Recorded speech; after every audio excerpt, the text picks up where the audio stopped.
দুইটার সময় তওবা করে লাভ নাই। একটা হচ্ছে মৌতের যন্ত্রণা শুরু হয়ে গেলে, মৃত্যুর যন্ত্রণা শুরু হয়ে গেলে আগে পা থেকে শুরু হয়ে আস্তে আস্তে গলার দিকে আসে।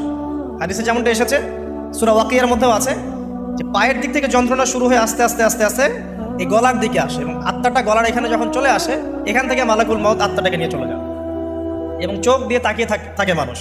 রুহটা চলে গেলে মানুষ চোখ দিয়ে তাকিয়ে থাকে, দেখবেন এই কারণে মৃত ব্যক্তি তাকিয়ে থাকে, চোখ খোলা থাকে। এবং তখন আসমান থেকে সিঁড়ি নামিয়ে দেওয়া হয়, ওই সিঁড়িতে করে আত্মা চলে যাচ্ছে, ও তাকিয়ে দেখে যে আত্মা চলে যাচ্ছে। এবং মানুষ মারা যাওয়ার পরে চোখ জীবিত থাকে অনেকক্ষণ। মেডিকেল সায়েন্স যারা পড়েছে তাদেরকে জিজ্ঞাসা করবে, মানুষ ডেড হয়ে গেলেও চোখ দেখবেন আরও কয়েক ঘন্টা, হয়তো আরও নির্দিষ্ট একটা সময় পর্যন্ত চোখটা কিন্তু জীবিত থাকে। এই জন্যে চোখ বন্ধ করে দিতে হয়। যাই হোক, যেটা বলছিলাম যে মৌতের যন্ত্রণা শুরু হয়ে গেলে তওবা করে লাভ নাই, তওবার দরজা বন্ধ। আর পশ্চিম দিক থেকে সূর্য উঠে গেলে তওবা করে লাভ নাই, তওবার দরজা বন্ধ।